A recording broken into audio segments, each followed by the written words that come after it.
अस्सलामुअलैकुम Pakistan, this is Mannar Ahmad Siddiqui और आप मुझे देख रहे हैं पाकिस्तान के सबसे पहले वेब टीवी चैनल राह टीवी के प्रोग्राम राह स्पेशल पर। दोस्तों, हर इंसान की ख्वाहिश होती है, हर इंसान चाहता है कि वो अपना उसका घर हो जिसमें वो अपनी फ़ैमिली के साथ खुश रहे, जिसके लिए वो अपने आप को इस्टेब्लिश करता है, फिर उसकी शादी होती है, फिर उसकी फ़ैमिली बनती है। लेकिन अनफॉर्चुनेटली हर फैमिली में कुछ डिस्प्यूट्स आते हैं, लेकिन उन डिस्प्यूट्स में से कुछ डिस्प्यूट्स इतने एस्केलेट हो जाते हैं, उनकी इंटेंसिटी इस हद तक चली जाती है कि बात डाइवोर्स, सेपरेशन, तलाक़ या खुला तक आ जाती है। तो इन डिस्प्यूट्स से डील करने के लिए कुछ लॉज़ बनाए गए हैं जिसे हम फैमिली लॉज़ कहते हैं। और इस सिलसिले में बात करने के लिए आज जो गेस्ट हमारे साथ मौजूद हैं, शी इज़ फॉर्मर जज ऑफ फैमिली कोर्ट और मैम का 14 साल का फैमिली कोर्ट एज अ जज एक्सपीरियंस है, जिसमें मैम ने 10,000 से ज़ायद केसेस सॉल्व करे हैं and she is currently doing her PhD in this field of law. हमारे साथ मौजूद हैं मैम आलिया मलिक। अस्सलाम वालेकुम मैम। वालेकुम अस्सलाम। मैम कैसी हैं आप? अल्हम्दुलिल्लाह। मैम सबसे पहले तो बहुत बहुत शुक्रिया कि आप यहाँ आई और हमारे प्रोग्राम को वक्त दिया। मैम सबसे पहले आप हमें ये बताइए कि आपका जो 14 साल का एक्सपीरियंस है एज अ फैमिली जज, मैम ये नॉर्मल कोर्ट और फैमिली कोर्ट में फ़र्क क्या है? फैमिली कोर्ट एक एक्सक्लूसिवली बनाई गई हैं, 2007 में तकरीबन बनाई गई थी, ताकि ये जो क्रिमिनल कोर्ट्स हैं उनसे अलग बनाई जाएं। वहाँ पे बच्चे आते हैं, ख़वातीन आती हैं, तो क्रिमिनल कोर्ट्स का और सिविल कोर्ट्स का जो माहौल है वो सबको पता है कि वहाँ किस किस्म के लोग होते हैं, तो बच्चों पे गलत इम्पेक्ट ना पड़े, इस वजह से एक्सक्लूसिवली फैमिली कोर्ट्स बनाई गई, जहाँ पर के जो जज है वो भी एक फ़ीमेल जज को अपॉइंट किया गया तमाम डिस्ट्रिक्ट्स में। ये जब चौधरी इफ्तिखार साहब चीफ जस्टिस ऑफ पाकिस्तान थे, उन्होंने ये स्टेप उठाया था और उसके तहत हर डिस्ट्रिक्ट में एक अलग फैमिली कोर्ट बनाई गई और उसका जज भी फीमेल जज को अपॉइंट किया गया। मैम अच्छा, ये मैरिज के बाद जो डाइवोर्स होती है और सेपरेशन होती है, तो इस केसेस के अलावा और कौन से केसेस आते हैं फैमिली कोर्ट में? फैमिली कोर्ट में सिर्फ खुला के केसेस नहीं होते, वहाँ पर मेंटेनेंस के केसेस होते हैं, जो ख़वातीन अपनी मेंटेनेंस क्लेम करती हैं। उसके अलावा डाउरी आर्टिकल्स के केसेस होते हैं, जो अपना जहेज़ वापस उनको अगर लेना हो। उसके अलावा बच्चों की कस्टडी के केसेस होते हैं, बच्चों की मेंटेनेंस के केसेस भी होते हैं वहाँ पर। तो ये तमाम केसेस जो हैं वो फैमिली कोर्ट्स में चलते हैं।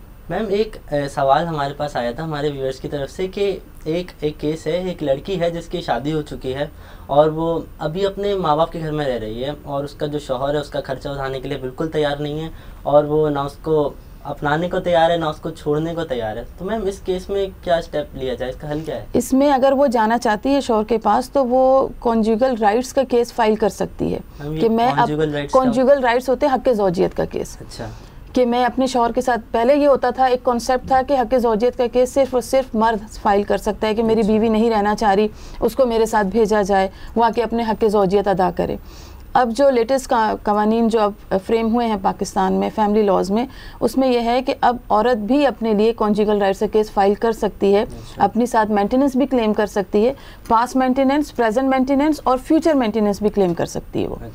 और वो ये कह सकती है कि मैं अपने शौहर के साथ रहना चाहती हूँ लीगली वेडिड वाइफ के तौर पे, तो मुझे अपने घर ले जाकर जिस तरह से इज़्ज़त और एहतराम से एक शौहर अपनी बीवी को रखता है, इस तरीके से उसको रखा जाए, तो कॉन्जुगल राइट्स का केस वो फाइल कर सकती है। और नहीं तैयार हो उसका शौहर ले जाने के लिए और मतलब मना कर दे, ऐसा अगर कोई केस हो? देखिए, ज़बरदस्ती तो किसी के साथ भी नहीं की जा सकती, लेकिन अपने तौर पे वो एक स्टेप तो ले सकती है और जब देखे कि कहीं से भी कोई रास्ता नहीं है, वो नहीं रखना चाह रहा, तो फिर उसके बाद उसके पास खुला का ऑप्शन है, वो खुला क्लेम कर ले कोर्ट से आकर। खुला और तलाक और ये डाइवोर्स और सेपरेशन में फ़र्क क्या है? देखें, बहुत सारी जगहों पर बहुत सी डेफिनेशंस दी गई हैं। मैं आपको सिंपल अल्फाज में एक बहुत मुख्तसर सी आपको बात बताती हूँ कि खुला और जो तलाक है, डिवोर्स है, इसमें मेनली 2 डिफरेंसेस हैं।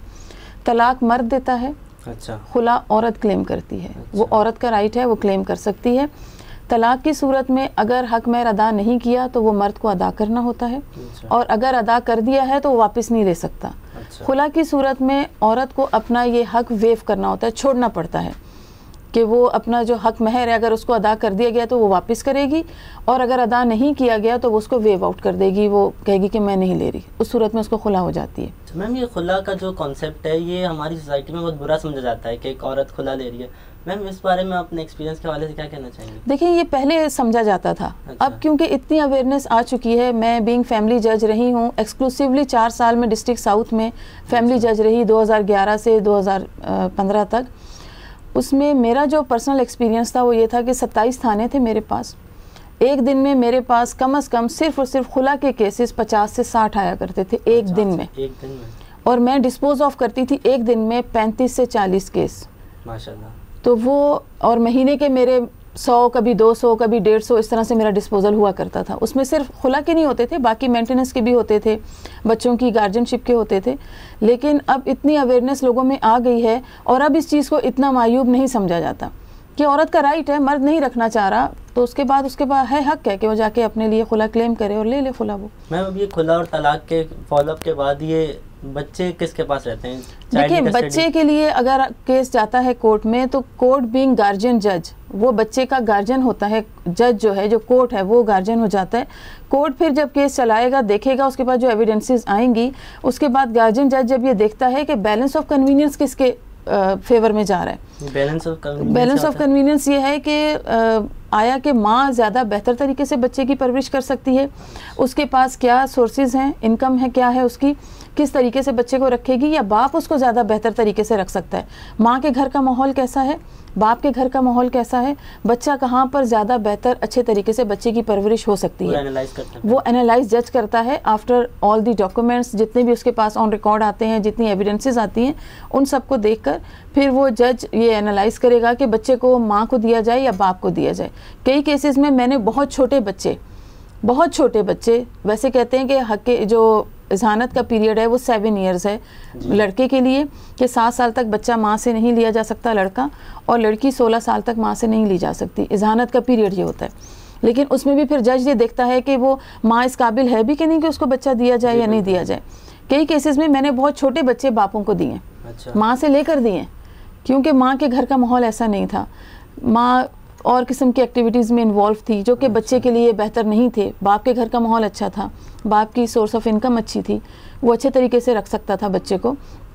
कई केसेस में ऐसा था कि माँ जो थी वो बहुत अच्छे घर से ताल्लुक़ रखती है, उसके पास इतनी सोर्स ऑफ इनकम नहीं है, तो उसमें मैं फिर बाप को बाउंड करती थी उसको मेंटेनेंस देने के लिए कि आप इतनी मेंटेनेंस बच्चे को पे करेंगे क्योंकि आप इतना दे सकते हैं, आप इतना दें। और बच्चे को माँ को दिया कि आप अपने बच्चे को रखें, इसकी बेहतर परवरिश करें, पैसा हम आपसे बाप से पैसा आपको लेकर देगी कोर्ट। मैम आप रोज़ 50 से ज़्यादा केसेस सॉल्व करती थी या डील करती थी, मैम कोई ऐसा केस आया हो खुला का जिसको आपने सुलह करा दियो दोनों के? बहुत से केसेस में ऐसा होता था। देखिए, एक प्रोसीजर है कोर्ट का कि जब एक केस फाइल होता है उसके बाद समन्स जाते हैं घर पे मर्द के, और पहले उसकी जाके वो घर के दरवाजे पे चिपकाए जाते हैं। पहले वैसे जाएगा, फिर वो बैलिफ जाएगा, जाके फिक्सेशन उसे कहते हैं, वो जाके करके आएगा, फिर अखबार में नोटिस जाएगा। अगर उसके बाद भी वो नहीं आ रहा मर्द कोर्ट में तो फिर उसमें उसको एक टाइम दिया जाता है WS फाइल करने के लिए, रिटन स्टेटमेंट, यानी उसका जवाब दावा दायर करने के लिए एक मखसूस टाइम दिया जाता है।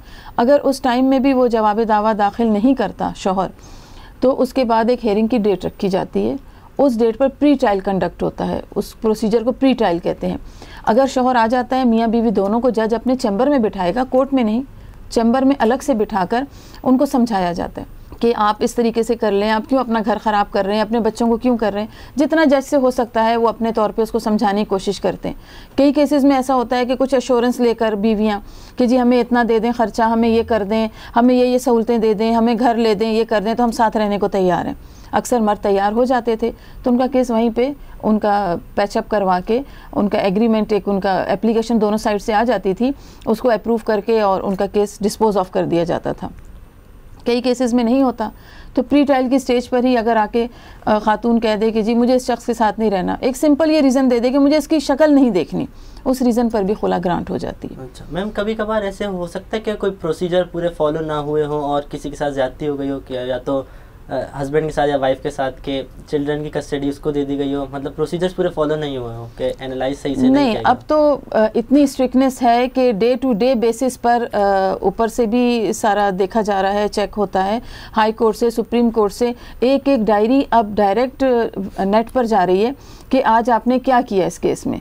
हर केस की एक डायरी लिखी जाती है डेली बेसिस पर। आज अगर डेट है, इस डेट में आपने आज क्या किया, क्या आपने प्रोसीजर आज अडॉप्ट किया, आज किस स्टेज पर केस था, आपने उसमें एविडेंस रिकॉर्ड की नहीं की, उसमें इश्यूज फ्रेम किए नहीं किए, मुख्तलिफ स्टेजेस होती हैं हर केस की। तो एक एक डायरी अब नेट पर जाती है, कोई भी उसको देख सकता है और वो ऊपर से जो सुप्रीम कोर्ट की टीम्स हैं या जो मेंबर ऑफ इंस्पेक्शन टीम्स जो हैं हाई कोर्ट की, वो सब उनको चेक करते हैं। मैम, ये जो खुला होता है हमारी सोसाइटी में बहुत कॉमन हो गया, बहुत पॉपुलर हो गया है खुला, इसके पीछे रीज़न क्या होते हैं तलाक या खुला के पीछे? देखिए, इसके पीछे जो मेरी पर्सनल एक्सपीरियंस है, जो मैंने देखा है, वो आजकल जो हमारा मीडिया है, सोशल जो हमारे मीडिया के ज़रिए लोगों को बहुत ज़्यादा, ये छोटी छोटी बच्चियों को ये पता है कि जी हमने जाकर खुला लेनी है। वो बात के एक्सपेक्ट्स नहीं सोचती हैं, बात के रिज़ल्ट नहीं सोचती कि आइंदा हमारी ज़िंदगी में आने वाली ज़िंदगी में इसके क्या असरात पैदा हो सकते हैं, हमारे बच्चों के लिए क्या प्रॉब्लम्स हो सकती हैं, एक ब्रोकन फैमिली के बच्चे जो हैं वो किस तरीके से ब्रॉट अप होंगे। उनको इतनी अवेयरनेस इस चीज़ की नहीं है, उनको सिर्फ ये पता है कि हमारा राइट है, हमने खुला लेना है। छोटी छोटी बातों पर, छोटी छोटी रीज़न्स पर वो खुला लेने के लिए पहुंच जाती हैं। छोटी छोटी बच्चियां हैं जो कि घरों से भाग जाती हैं, भागने के बाद जब चली गई एक बंदे से, उसने निकाह कर लिया, चली गई, 1-1.5 महीने बाद जब उसने उस पर जुल्म सितम शुरू किया, मारपीट शुरू की और कहा, उसको ताने देना शुरू किए कि जब तुम अपने माँ बाप की नहीं हुई तो मेरी कैसे होके रह सकती हो, तुम जब माँ बाप को छोड़कर आ गई, तुम मेरे साथ क्या वफ़ा करोगी, तुम जिन्होंने तुम्हें पाला पोसा पैदा किया, तुम उनकी नहीं हुई। इस बात पर वो फिर जब उनके क्लैशेस होते हैं और जब बाद में जब वो मोहब्बत का भूत उतरता है कि जी पहले तो बड़े सब्ज़ बाग दिखाए जाते हैं, मैं तुम्हें ये करवा दूंगा, वो करके दूंगा, ये लेकर दूंगा, वो कर, जब जाती हैं, जब रियल ज़िंदगी में जब वो जाती हैं, देखती हैं कि ऐसा तो कुछ भी नहीं है। जी जी, उसकी इतनी सोर्स ऑफ इनकम भी नहीं है कि वो उसके सारे उसको शॉपिंग्स भी करा सके, उसको बाहर ले जाके उसको लंच और डिनर भी करा सके। जब वो सब देखती हैं कि ये तो हमारे साथ कुछ और ही हो गया, फिर वो रश करती हैं, फ़ौरन भागती हैं कोर्ट की तरफ। 1-1.5 महीने के बाद, बहुत ज़्यादा मैंने मोस्टली देखा कि 15 दिन, 20 दिन, महीने के बाद जो लड़की घर से भागी है वो कोर्ट में खड़ी हुई होती है खुला के लिए। अच्छा, ये मैंने बहुत से केसेस में देखा, क्योंकि मेरे पास डेली रूटीन में इतने मैटर्स आते थे। और फिर कभी वो आके रीज़न क्या देंगी, जी हम इसलिए गए, वो हमें बेहोश करके ले गया था, उसने हमें ये पिला दिया था। एक लड़की आई, उससे मैंने कहा कि तुमने किस तरह से निकाहनामे पे साइन किया, अगर तुम्हारी मर्जी नहीं थी, तुम्हें वो कोर्ट में लेकर आया, उसने आके यहाँ तुमसे शादी की, तुमने किस तरह साइन किया? तो मुझे कह रही है, जी उसने मुझे कुछ पिलाया था। अच्छा, मैंने कहा क्या पिलाया था? जी वो कुछ पिलाया था उसने मुझे ये नहीं पता क्या पिलाया था, कुछ पिलाया था तो मैं बेहोश हो गई थी। मैं कहा तुमने बेहोशी में साइन कर दिए? कह रही है हाँ, वो बस मुझे नहीं पता वो कब मुझे कोर्ट में लाया, कब उसने मुझसे साइन कराए। कोई उनके पास सही से आंसर होता नहीं था अपनी चीज़ को। हाँ, बस वो उनके पास वो होता नहीं था कि एक्चुअल हम क्या रीज़न पेश करें। ये तो नहीं बता सकती कि जी उसने हमें सब्ज़ बाग दिखाए थे, हम उसके साथ भाग गए, सब कुछ छोड़ छाड़ के, जो घर से भी मिला, जो जेवर माँ बाप ने बना के रखा हुआ था, जो गरीबों ने थोड़ी बहुत जमा पूंजी की हुई थी, वो भी हम लेके चले गए। जब सब खा पी लिया, आज हमारी आंखें खुल गई तो आज हम वापस आ गए, हमें खुला दे दें। तो ऐसे बहुत से मैटर्स मैंने देखे जो हमारे मीडिया के ज़रिए जो नेगेटिव अप्रोच बच्चों के जहन में जा रही है। जी। मैं चाहती हूँ कि इस फोरम के थ्रू मैं ये कहना चाहती हूँ कि कुछ ऐसे प्रोग्राम्स अवेयरनेस के किए जाएँ, स्पेशली हमारी यंग जनरेशन के लिए, यूथ के लिए, कि उनको ये भी बताया जाए कि आपका राइट बेशक है, लेकिन वो राइट आप उस टाइम यूटिलाइज़ करें जब आप देखें कि हालात बहुत सर से गुजर रहे हैं, आपका बिल्कुल गुजारा नहीं है और बहुत इस किस्म के हालात हो गए हैं कि अब इस शख्स के साथ रहना आपकी ज़िंदगी के लिए ख़तरा है, आपकी आगे आइंदा आने वाली नस्ल के लिए ख़तरा है। तब तो आप इस तरह का स्टेप लेने का सोचें। या घर के बड़े बुज़ुर्गों को समझाना चाहिए, अपने घर के जितने भी अपने ख़ानदान के फैमिलीज़ के बड़े लोग हैं उनको बिठा के इन बच्चों को समझाना चाहिए कि बेटा आप इस तरीके से कर लें, आप बेहतर ज़िंदगी गुजार सकते हैं, आपके जो इश्यूज़ हैं उसको हम इस तरीके से रिजॉल्व कर लेते हैं, बजाय आप इतना बड़ा स्टेप उठाएं।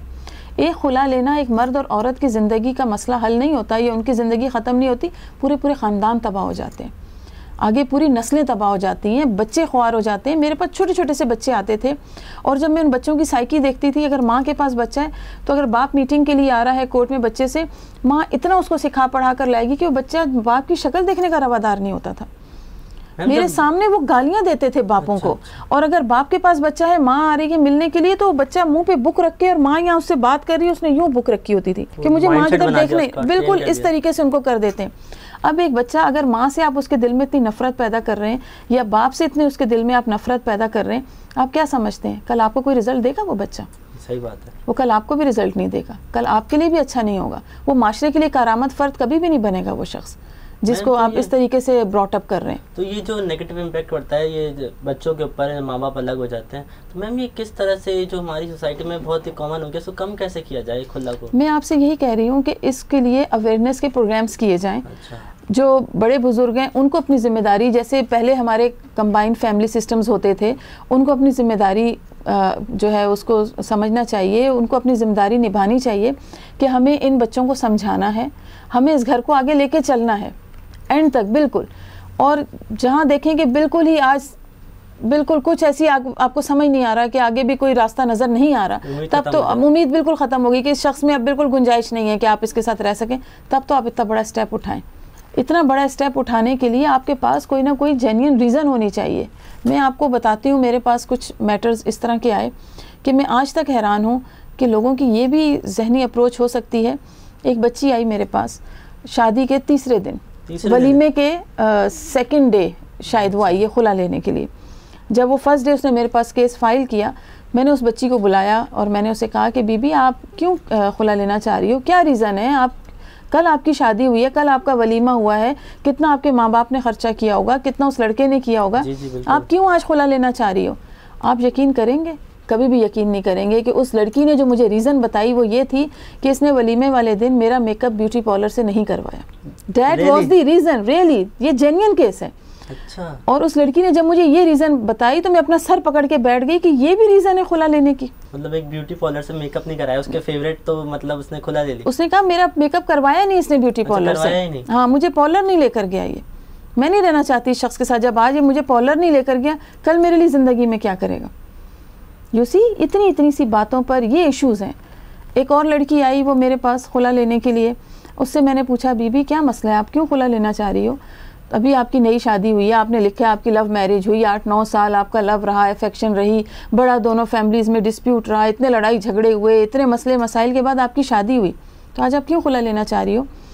मुझे कहती है मैडम शादी से पहले जब ये सुबह उठता था मुझे कॉल करता था, जब ये ऑफिस जाता था पहुंचता था मुझे कॉल करता था, ये टी ब्रेक में भी मुझे कॉल करता था, लंच ब्रेक में मुझे कॉल करता था, जब निकलता था तब मुझे कॉल करता था, और पूरी रात भी मुझसे फ़ोन पे बात करता था।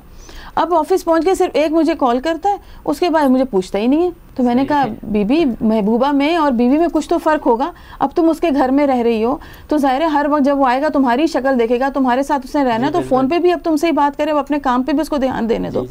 लेकिन वो औरत ने कहा कि नहीं जी मुझे रहना ही नहीं है, ये बदल गया है शादी के बाद। एक्सपेक्टेशंस बढ़ा लेते हैं, बिला वजह ख्याली दुनिया में रहते हैं, और उसके बाद जब रियलिटी देखते हैं तो फिर ये हाँ, फिर वो कहते हैं जी हमें तो रहना ही नहीं है, हमने तो कुछ और सोचा था, हमारा तो माइंडसेट कुछ और था कि हम तो पता नहीं क्या कर लेंगे, ये मेरे लिए क्या कुछ कर लेगा, और आज एकदम से कैसे चेंज हो गया। तो ये चीज़ें जो हैं ये हमारे बुज़ुर्गों को देखना चाहिए, हमारे घर के बड़ों को देखना चाहिए कि हमारे बच्चों की जहनी अप्रोच क्या हो रही है और हमें उनको आगे से अपनी नस्लों को किस तरीके से बचाना है। और ज़्यादा से ज़्यादा अवेयरनेस के प्रोग्राम्स होने चाहिए कि सिर्फ आपका राइट नहीं है कि आपका राइट है, आपको क्लेम करना है, आपको खुला लेनी है, बस ये आपको पता है कि आपका राइट है। आपको ये भी पता होना चाहिए कि इसके बाद के इफ़ेक्ट्स क्या होंगे, कल माशरे पर क्या असरात पड़ेंगे, बच्चे किस तरह से होंगे और बच्चे कितने डिस्टर्ब होते हैं, और कोर्ट्स में क्या माहौल है। मैं जब डिस्ट्रिक्ट ईस्ट कराची में थी तो हमारे डिस्ट्रिक्ट एंड सेशन जज साहब ने हमारी बनाई थी, कमेटी बनाई थी, और हम लोगों ने मिलके एक जगह बनाई और वहाँ पर हम बच्चों की अलग से मीटिंग्स करवाते थे। वो हमने एक एरिया बनाया था बच्चों के लिए, थोड़े से वहाँ प्ले लैंड टाइप भी बनाया, और इस तरीके से कुछ वहाँ पेंटिंग्स लगाई, कुछ झूले वूले लगाए, अलग से एक जगह बनाई जहाँ पे कि माँ बाप आके बच्चों से मीटिंग कर सकें। डिस्ट्रिक्ट साउथ में जब मैं रही वहाँ पर मेरे चैम्बर के साथ एक छोटा सा पोर्शन था जिसमें मैंने वो मीटिंग एरिया बनाया। मैं उठ के जाके बार बार विज़िट करती थी कि बच्चे वहाँ सही बैठ सक रहे नहीं बैठ सक रहे, हवा का इंतज़ाम नहीं, कोई अपने साथ रिचार्जेबल फ़ैन ला रहा है, कोई कुछ ला रहा है, बैठने की जगह सही नहीं, कोई चादर बिछाकर बच्चों को लेकर बैठा हुआ है। यानी ऐसा एटमॉस्फेयर नहीं है कि आप वहाँ पर मीटिंग कर सकें कोर्ट्स में। फिर रंग बिरंगे लोग आ रहे हैं, मुख्तलिफ़ किस्म के लोग आ रहे हैं, हर बंदा आके अपनी कहानी सुना रहा है, तो बच्चों के जहन पे क्या इम्पेक्ट होगा। आप खुदारा अपने बच्चों के लिए तो सोचो। जी बिल्कुल। आप ये तो सोचो कि यही बच्चों ने आगे जाके हमारे मुल्क को बनाना है। आज अगर आप इन बच्चों की इस तरीके से नशोनुमा करोगे, इस तरीके से उनका ब्रॉटअप करोगे कि सारी ज़िंदगी उनकी कोर्ट्स में मीटिंग्स में ही गुजर जाएगी, माँ बाप की खींचातानी में गुजर जाएगी, कल वो माशरे के लिए करामत फ़र्द किस तरीके से बनेंगे। जी बिल्कुल। तो मेरा तो यही है, सबसे गुजारिश भी है इस फोरम के थ्रू कि आप लोग थोड़े से अपने माइंड्स को जो है वो चेंज करें। आप ये देखें कि साथ रहने की गुंजाइश कहाँ तक निकल सकती है, ज़्यादा से ज़्यादा उस गुंजाइश को निकालें आप लोग, बजाय इसके कि आप लोग फ़ौरन से जो है वो फ़ैसला ले लें और एकदम से कोर्ट्स में पहुंच जाएं। जी बच्चा भी मैं ले लूँगी, बच्चा मैं छीन लूँगा, मेरे पास ज़्यादा पैसा है, मैं कर लूँगा। बच्चा तो ख़त्म हो गया ना, उसका क्या बना। आप अपने बच्चे का तो सोचो, आप बच्चे का नहीं सोच रहे हो। आप ये दिखा रहे हो बच्चे को, अपना लव अफेक्शन शो कर रहे हो, जी मैं इतने खिलौने ला रही हूँ बच्चे से मिलने के लिए, बाप आ रहा है, मैं इतने अच्छे अच्छे ड्रेसेस ला रहा हूँ बाहर से, मैं ये चॉकलेट्स लेकर आ रहा हूँ, बच्चा मेरी तरफ आएगा। लेकिन आप ये नहीं देख रहे कि कल ये बच्चा जब इतने लोगों को देख रहा है, यहाँ पर क्या कुछ हो रहा है, कल वो बच्चा क्या करेगा। एक मैटर था मेरे पास, उसमें मदर एयर होस्टेस थी और फादर पायलट था। और वो बच्चा जब मेरे पास आता था तो मदर की कस्टडी में था। बाप ने उसके लिए एक फ्लैट भी लेकर दिया हुआ था माँ को, किराया भी बाप देता था, मेंटेनेंस सब कुछ बाप देता था। एक दिन मैं कोर्ट में बैठी, उस दिन स्ट्राइक थी, सुबह सुबह वो माँ बच्चे के साथ बैग के साथ आई, कोर्ट में आके बैठी। मैं समझी शायद कोई बच्चे का पेपर होगा जो बैग भी साथ लाई है और बैठी हुई है। थोड़ी देर बाद उस औरत ने आके मुझे एक एप्लीकेशन फाइल की और कहती जी मैं बच्चा बाप को देना चाह रही हूँ। मैंने कहा बीबी आपको इसका मतलब पता है, अगर आप आज बच्चा दे दोगी आप केस हार जाओगी। बाप जो है उसने केस किया हुआ है बच्चे की कस्टडी का, तो उसके बाद आप समझो कि आप तो केस लॉस कर जाओगी। नहीं, मैं कुछ अरसे के लिए देना चाह रही हूँ, मैं चाहती हूँ उसको पता चले कि बच्चा कैसे पाला जाता है। अच्छा। अब बच्चे को उसने एक मोबाइल दिया हुआ। जब वो बाप आया, अब बाप ने कहा जी मैं अपने वकील से पूछे बगैर बच्चा नहीं लूँगा जब तक मेरा वकील नहीं कहेगा। मैंने कहा देखें वो आपको दे रही है, आपका केस ही यही है कि आपको बच्चा चाहिए, तो आप ले लो बच्चा। बड़ी मुश्किल से जी वो राज़ी हुआ। फिर उसके बाद जब बच्चे को वो माँ जाने लगी, बच्चा लिपट रहा है माँ को, रो रहा है, चीख रहा है, माँ उसको ऐसे झटके दे दे के जा रही है कि रहो अपने बाप के पास, मैंने तुम्हारा ठेका लिया हुआ है। उसके बाद छुट्टियां आ गई कोर्ट में, जून जुलाई की। जब मैं छुट्टियों के बाद कोर्ट में बैठी हूँ तो बिल्कुल सिनेरियो चेंज था। अच्छा। वो माँ कोर्ट में खड़ी हुई थी, मुझे अपना बच्चा वापस चाहिए। बाप कह रहा है मैं नहीं दूंगा। बाप ने मीन टाइम माँ पर एक FIR भी लॉन्च हो गई कि बच्चे पे कातलाना हमला करवाया है। अच्छा। माँ घर में गई है, उसने डंडे से बच्चे को मारा है और बुर्का पहना हुआ था, साथ उसके और लोग भी थे और वो बच्चे को मारा है उन्होंने। बच्चा आगा खान में एडमिट हुआ, माँ पे FIR लॉन्च हुई। बाप ने माँ को डिवोर्स भी दे दी, फ्लैट भी गया, सब कुछ गया। अब माँ बिल्कुल एक जो सड़क पर आ गई। अच्छा। और वो बच्चा इतना उसका माइंड चेंज कर दिया गया कि वो बच्चा जब वो माँ आती थी कोर्ट में तो बच्चा उसकी शक्ल देखने का रवादार नहीं होता था। अच्छा। और जब मैं उसे बुलाती थी कि बेटा आप अपनी मदर से मिलो, कहते she is know my mother, why she is left me, क्यों छोड़ा इसने मुझे, अब मेरी माँ नहीं है ये, अब मेरा बाप ही बाप है। अब तक वो कोर्टों में रुल रही है औरत, उसको बच्चे का मुझे नहीं पता अब क्या हुआ, जो भी अल्लाह बेहतर करे, लेकिन वो बच्चा अब उसकी शक्ल देखने को भी तैयार नहीं था। बच्चे की बर्थडे थी, माँ केक लेकर आई, उसने आके मुझसे रिक्वेस्ट की चैम्बर में आके मैडम आप प्लीज़ इसे कहें कि आके केक काट दे। मैंने बच्चे को बुलाया, उससे मैंने कहा बेटा आप केक कट करो, आपकी मदर लेकर आई हैं। कहता है आई डोंट लाइक चॉकलेट्स। अच्छा। तो मैंने कहा कोई बात नहीं, आप मदर के दिल रखने के लिए। कहता है नहीं नहीं ये हाइजीनिक नहीं है, मैं नहीं ले सकता। बच्चे ने फ्लैटली रिफ्यूज़ कर दिया केक कट करने से भी। आप देखें कि बच्चे का माइंड किस तरीके से चेंज हुआ। जो बच्चा माँ के लिए रो रहा था, उसको लिपट रहा था, वही बच्चा बाद में माँ से इतना नफरत करने लग गया कि माँ आती थी तो वो अपना मुंह यूँ घुमा लेता था चेयर, कहता था माँ को मैंने देखना ही नहीं है।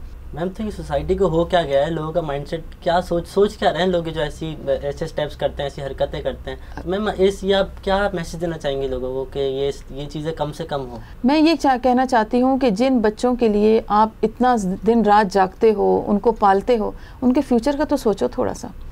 ये भी तो देखो कि कल इस बच्चे ने आगे जाना है, इस बच्चे को माँ की भी ज़रूरत है, इस बच्चे को बाप की भी उतनी ही ज़रूरत है। अगर उसको माँ का प्यार नहीं मिलेगा या बाप का प्यार नहीं मिलेगा तो उसकी पर्सनैलिटी तो अधूरी हो जाएगी ना। जी बिल्कुल। कल वो बच्चा क्या बनेगा?